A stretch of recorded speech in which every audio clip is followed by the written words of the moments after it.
And today we're talking about the commandment, do not murder. And I've heard from so many people this week about, Bill, what are you going to talk about with do not murder? It just seems so plain and simple, and there's not much to it. But there's so much complexity to this reality. And I think it all starts with a fundamental question that we need to all ask ourselves. And that question is, do you value life?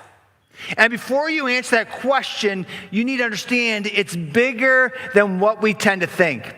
We've all heard the phrase sanctity of life, right? You've all heard that phrase. And so the reality is the sanctity of life is the belief and the understanding that every human life is inherently valuable, more valuable than anything else. And so think about that question again. Do you value life? Here's the problem with that question. I think we all quickly say, yeah, Bill, of course I value life. Life is important to me. I think life is really important. But when we really get down to it, when we answer that question, we break it into two parts, and we don't even realize it. See, a lot of times I think when we answer that question, we're thinking about my life.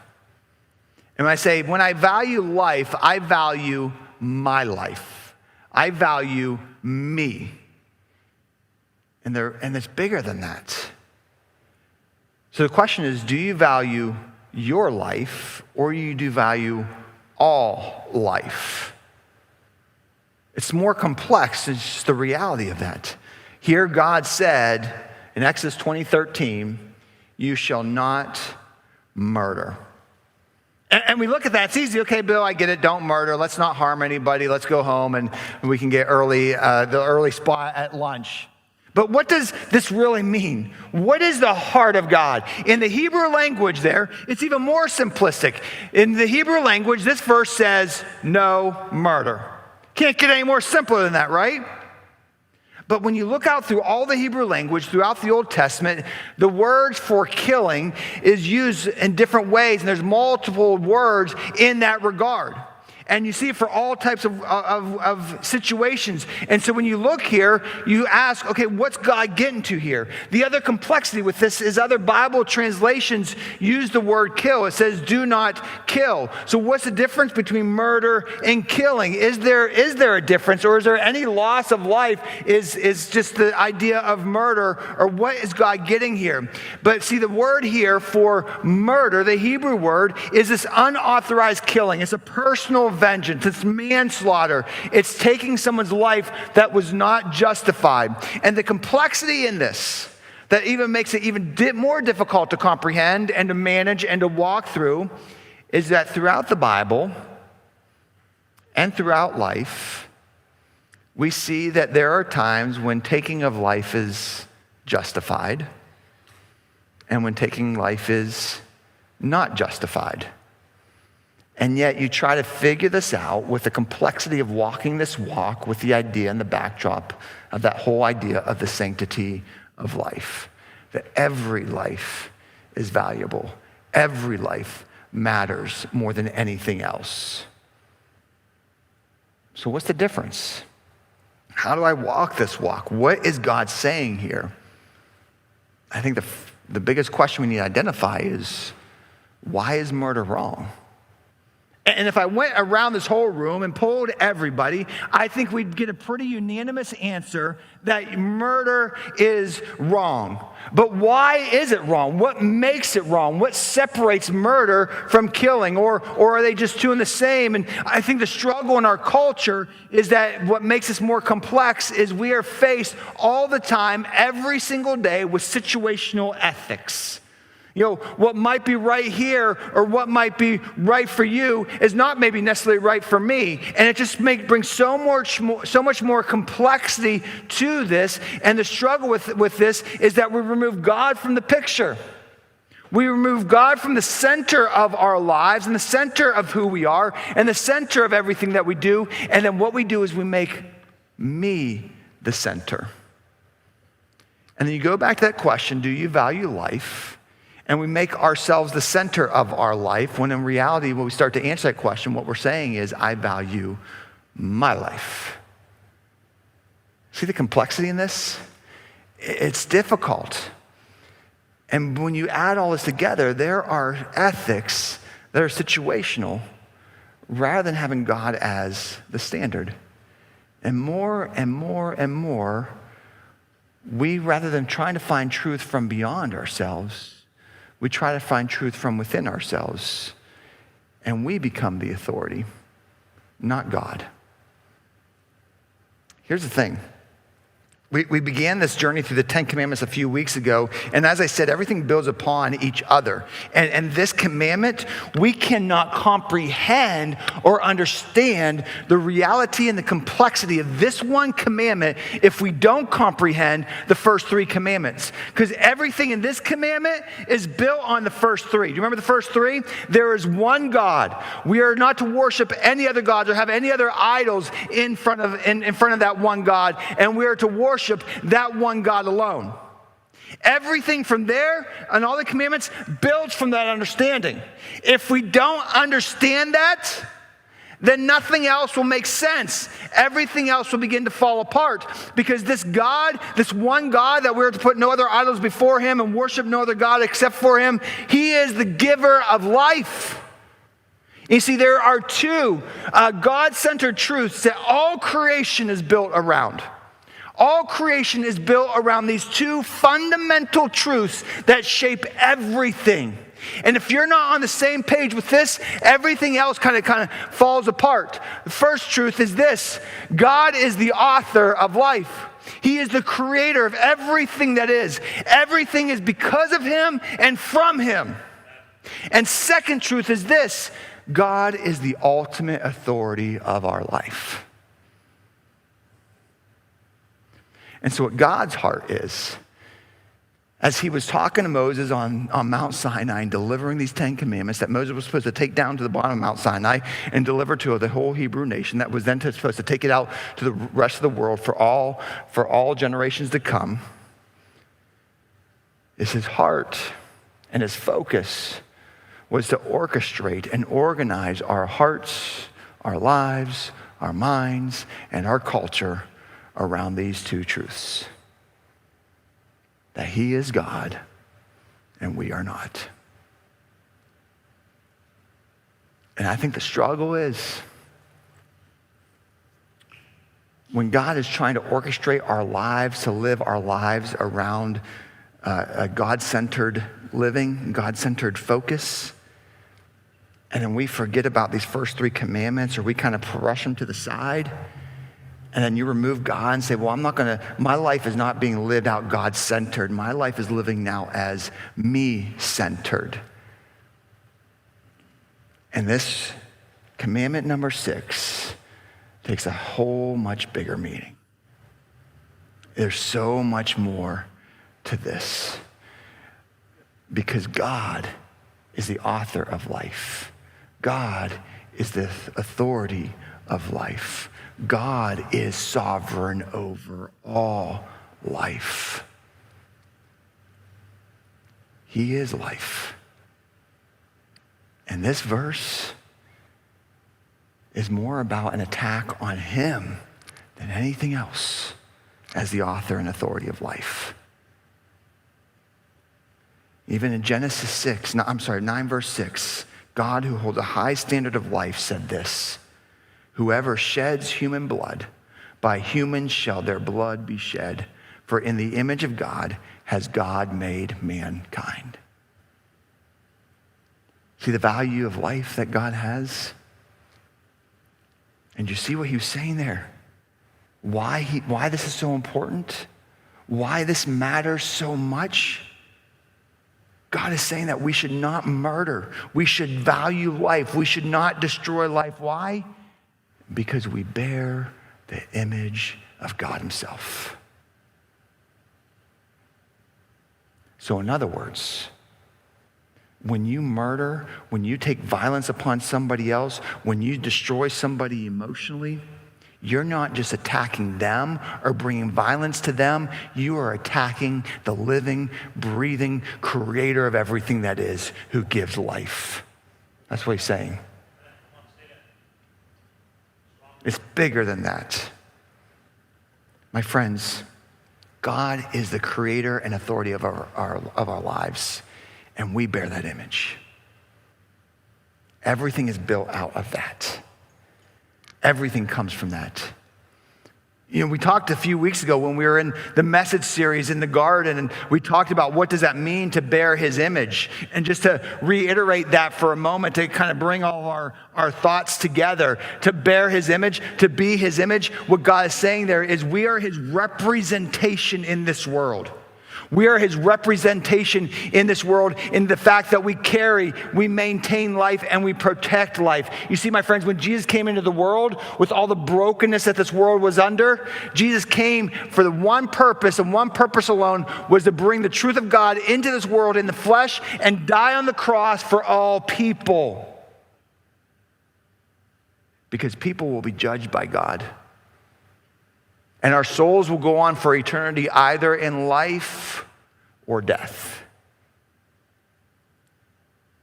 And God is the author of life.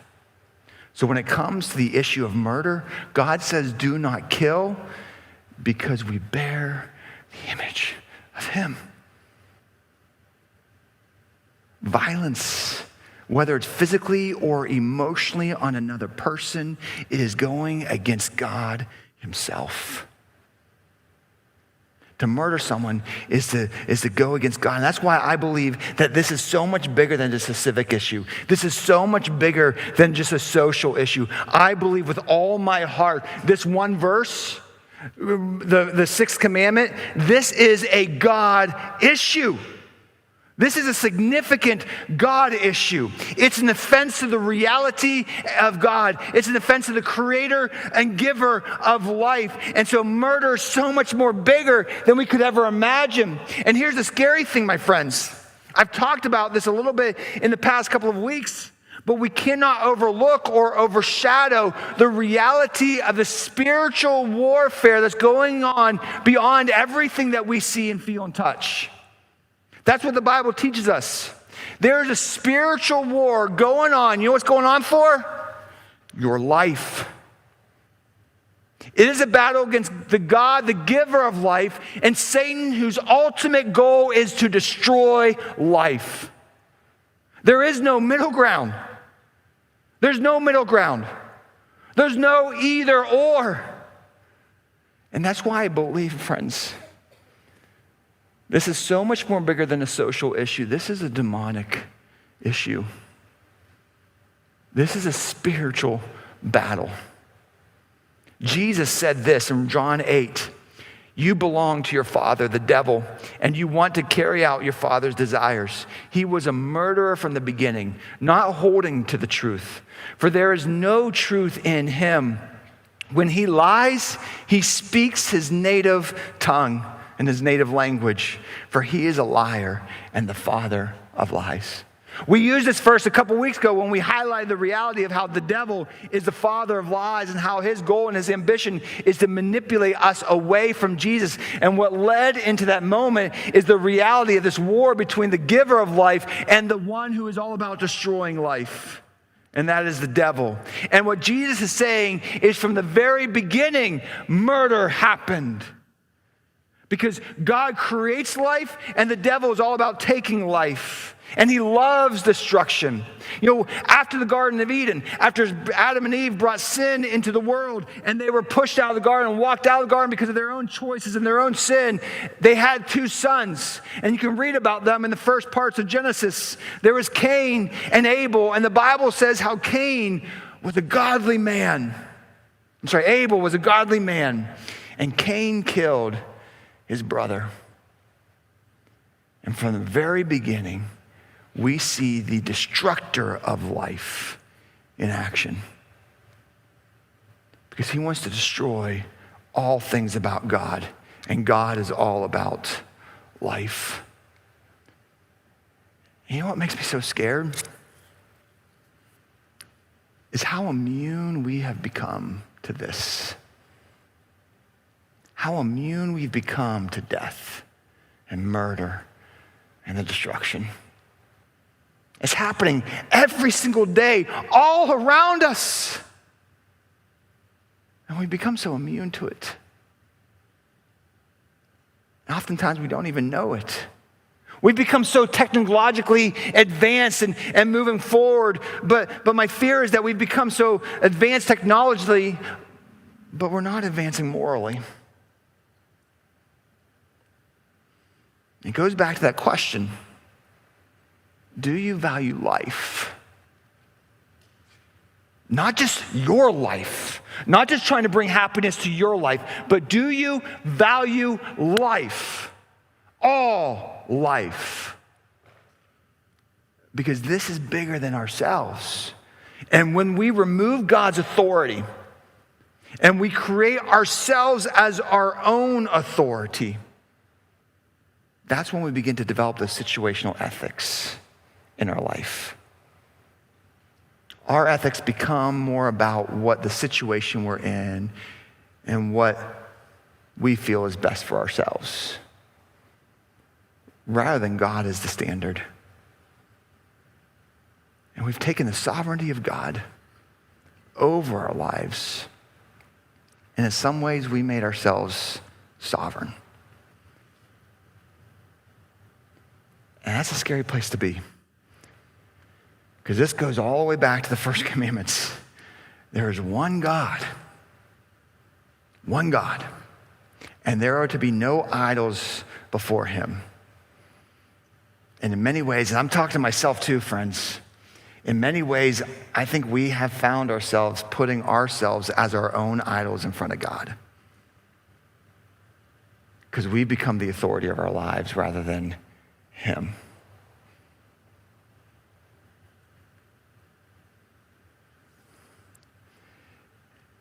And look what's said in Proverbs 8. For those who find me find life and receive favor from the Lord. But those who fail to find me harm themselves. All who hate me love death.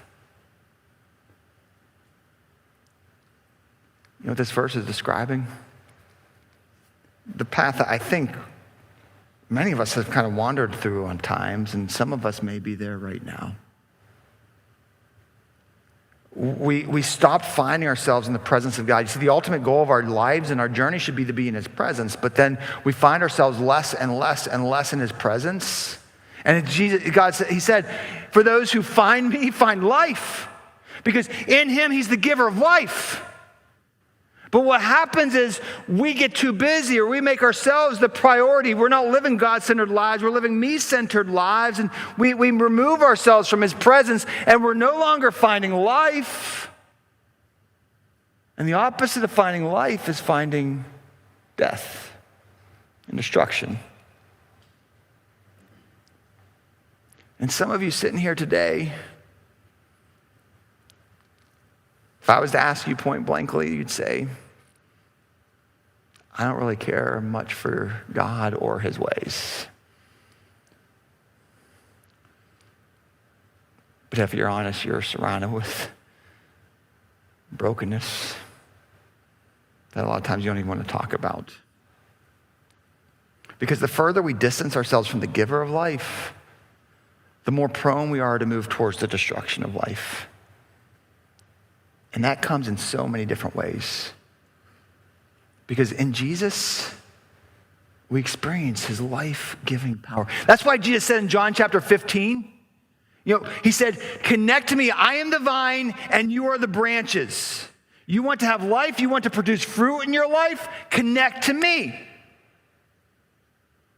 But apart from me, you can do nothing. That's what Jesus said. Our goal is to be with him.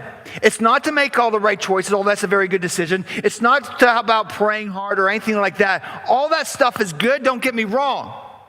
But your ultimate priority in life is to every single day find your way to his presence.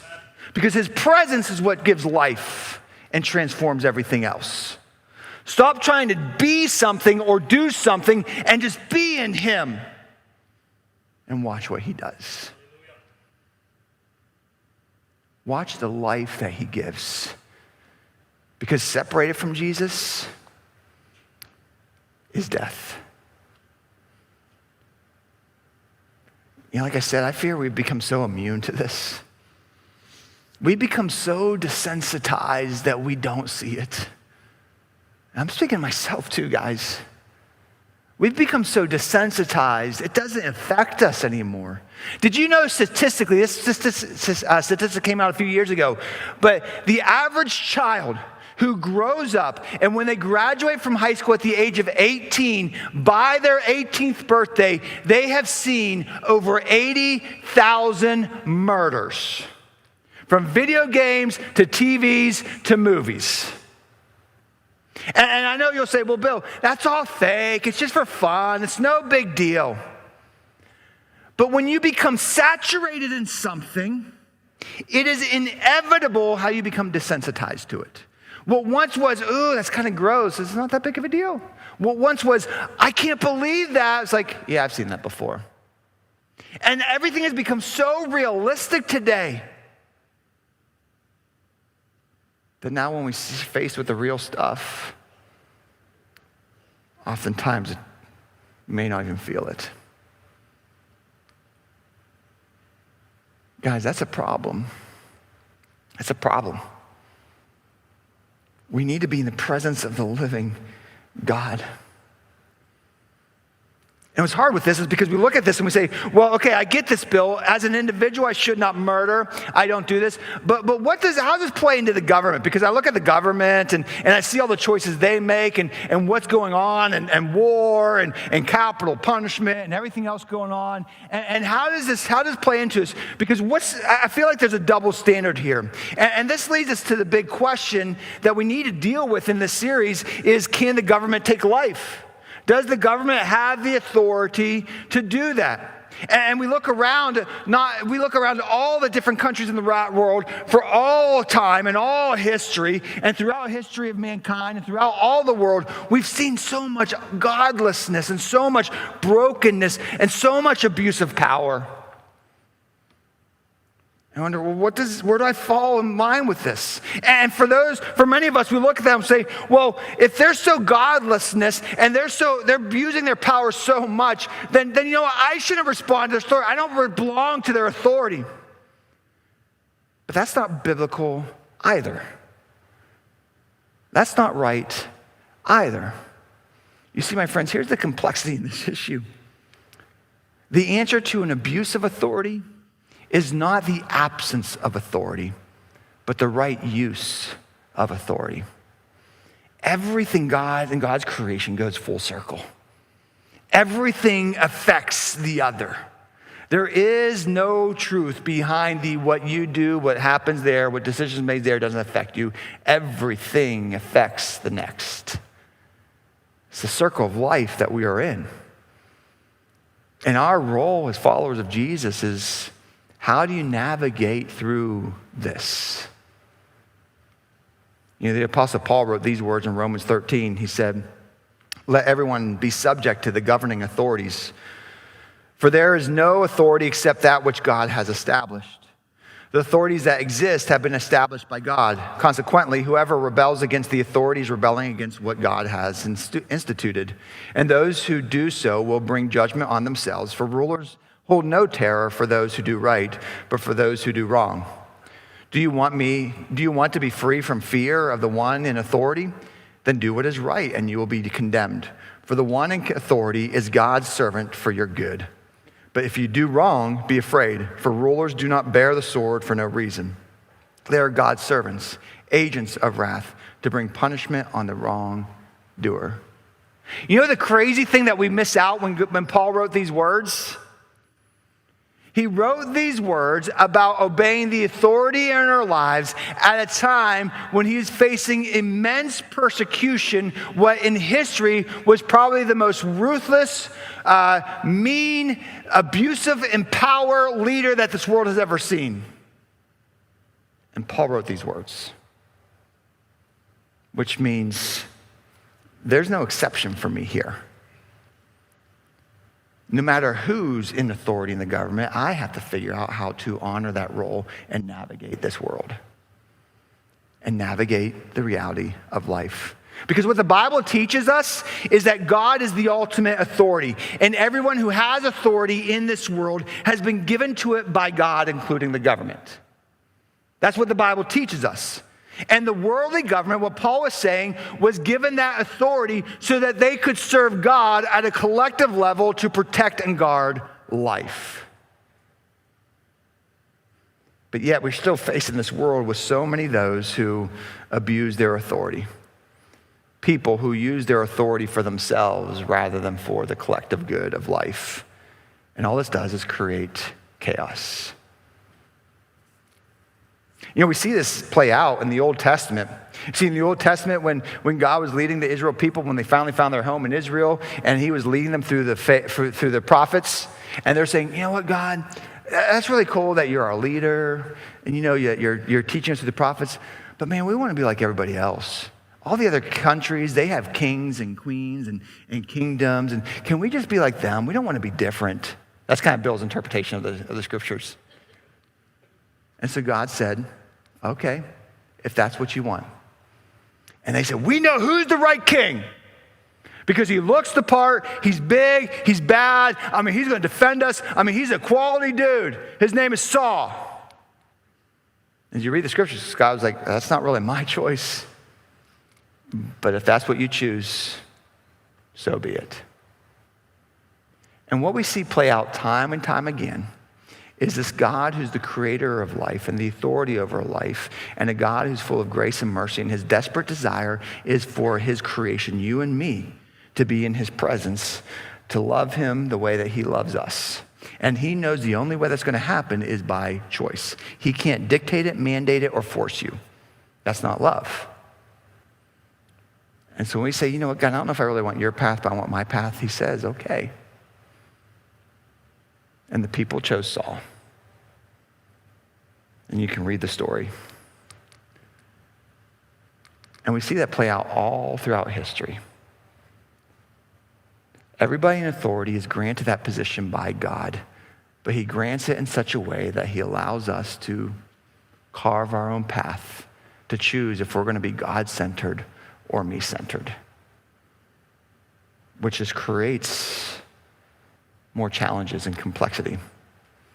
And here's the hard thing. The result of separating ourselves from the biblical concept of the sovereign God is either a sovereign individual or a sovereign state, and neither is healthy. Neither is healthy. Because when we become sovereign over our own lives, we begin to do whatever we want. We become me-focused. It's about my life, not about the all-encompassing life. In fact, in the Old Testament, in Judges 21, this is exactly what happened. And it says there, in those days, there was no king in Israel. Everyone did what was right in his own eyes. Everybody for themselves. You create your own path. Yeah, as image bearers, as those who are supposed to live our lives based upon the first three commandments. There is one God, no other idols. You worship that one God alone. You live your life as God-centered, not you-centered. If we build our life as that, truly living out our role and responsibility as image bearers, then we understand I have a responsibility to live a life under God's authority, who is the giver of life. Because that directs everything about me, everything of the choices I make in life, how I conduct myself with other people, whether they're nice to me or they wrong me. Because we're all sinners, every one of us. And at some point, we need to own up to the fact, hey, guess what? My name's Bill, and I'm a sinner, and I'm a messed up person, just like you. And until we own up to that, we will never understand the life that God has for us. Because we try to stuff and hide the brokenness in our own life. And it just compiles more brokenness and more brokenness and more brokenness and more life being destroyed. When God says, I am the giver of life, Come to me, all you who are heavy and burdened, and I will give you rest, is what Jesus said. Connect to me and you will find life. Apart from me, you can do nothing. But it's either, we live our life in one of three categories. We're either living our lives as sinners, but yet we're sovereign over my own life. It's all about me. Or we follow a collective group of leaders in the government office who also, guess what, are sinners, who are also sometimes making choices about their own selves and their own future. Or we are living our lives under the reality that I serve and follow a sovereign God who is the creator of life and the author and authority over all life.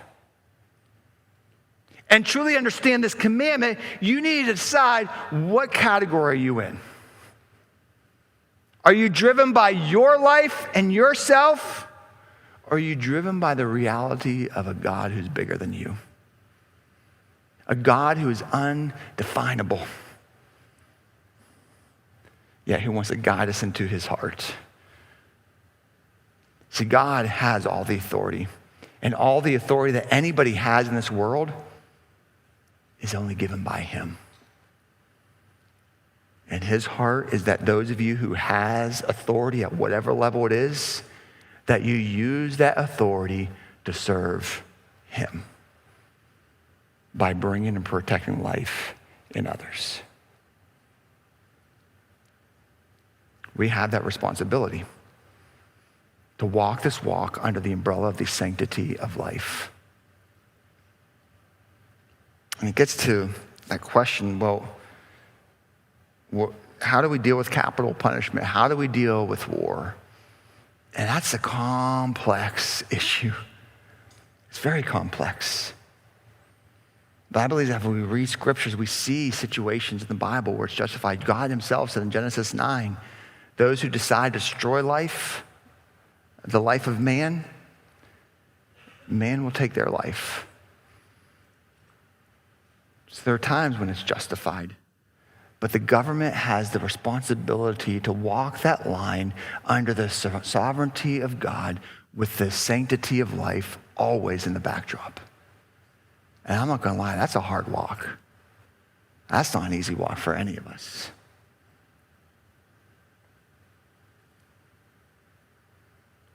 This comes to another situation. And I just ask you to just hear me out, because I know this is a very tough situation. And in many cases, it's very divisive. But how do you walk the journey with this commandment and the idea and the reality of abortion? And I'm not going to lie, this is hard. And I understand it's so divisive. But just hear me for a moment. Because using backdrop as God is the giver of life and the author of life, I believe that the Bible teaches us that life begins the moment of conception. In fact, the Bible says in Psalm 139 that God formed us in our mother's womb. In fact, the next chapter after the 10 Commandments in Exodus 21, God goes into some other laws for the people of Israel. And he talks about this one law. If two men are fighting and they hit a pregnant woman, and if the baby falls out of her belly, is what the Bible actually says, the consequences that will bring upon them. And even scientifically, if you go look at the timeline from conception to birth, the realities of the forming of that child. And I'll be honest with you, I wrestle with the double standard in our world too. How in one case we say it's not life, but yet in a in a judicial situation, if a mother is murdered with a baby in her belly, somehow that's all of a sudden life. I mean, can we be honest? There's a double standard. And I'm not trying to dog on anybody, but I do believe that there's value in that life. And this is bigger than just a choice. This is understanding the sanctity of life. And I just take a moment to talk to some of you. We had a few weeks ago, our friend and Carrie Muir, who runs Choices Pregnancy Center. Amazing testimony, amazing stories. Years ago, when my wife and I first came to this church, we instantly got connected with that ministry and we started serving down there. And I started becoming a counselor for men who came in there through that situation, through an unplanned pregnancy. And I'll be honest, I've had some people who are very close to me who went through that choice. I've seen the pain that we don't like to talk about. I've seen the hurt and the heartache on the other side. The emotional pain that comes with it. And the more I got involved with ministering to people down there who are struggling with these crisis situations, the more I learned how the high majority of young ladies who are in that situation are making that choice because of the encouragement and the pushing of the men in their lives, whether it's their dad or that boy. Deep down, they don't really want to go through it, but they feel the pressures that they have to, and they don't know what to do. Can I just talk to some of you? Statistically speaking, some of you here today are either dealing with an unplanned pregnancy right now that maybe you haven't even talked to anybody yet. Maybe you've had an abortion, or you're in a family that you've been closely connected with someone who's had an abortion, and you're dealing with the emotional pain from that. Can I just tell you, you're loved. You are a child of God who desperately loves you, and you are not alone. No matter where you're at in this journey, I want you to know that here at Impact, you will always be loved, and you will always have someone who will walk with you. You are not alone. So if I'm speaking to you, you don't need to sit quietly in the dark, scared. Let us walk with you. Find someone you're comfortable with. If you don't want to talk to somebody here, go down to Choices. There are some great people down there. It's confidential, and they will walk with you every step of the way. But my friends, this is bigger than life. You know the other side of this commandment? The harder side? The side that in reality, it makes all of our hands dirty? Because I think a lot of us can say, well, Bill, I didn't kill anybody. I don't plan to kill anybody. I'm not going to be the next 48-hour kind of show. So I'm pretty good on this commandment. And then Jesus began to speak. It's crazy. We think, okay, I'm good on this. Then Jesus speaks. Because we destroy life in others so many times, emotionally and spiritually. And if we are going to be responsible as image bearers, we are supposed to be the ones who build life up, not destroy it. And that begins emotionally and spiritually in other people. And this begins with reconciliation. You see, as we walk under the sovereignty of the giver of life, there has to be a focus in our life that's centered around reconciliation. It has to be. In fact, Jesus took this one commandment and took it a step further when he said these words in Matthew 5. You have heard that it was said to people long ago, you shall not murder, and anyone who murders will be subject to judgment. But I tell you, Jesus said, anyone who is angry with a brother or sister will be subject to judgment. Again, anyone who says to a brother or sister, Raka, is answerable to the court.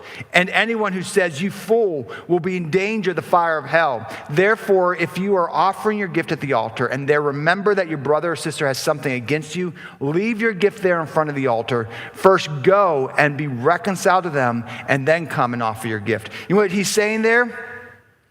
He's saying is, life is so important to me. I am the author and authority of life. The standard of life is so high in my book. And if you want to follow me as the center of your life, then you do everything you can to build life up in others. And if there's a relationship in your life that's broken, that better be a high priority in your life to fix. It's so high that if you come here to worship me, go fix that first. Go fix that. Because if you're going to live to worship me and represent me, then live for me in your relationships. And I fear so many times we think, well, I'm not guilty of this commandment, but we walk around and we tear people down all the time. People who disagree with us, people who we don't like. Or maybe we're at school and everybody else is picking fun on this one person. And it's a lot easier just to go with the crowd and pick on them and beat them down. And so we join the party. And all of our hands are guilty in this. All of our hands.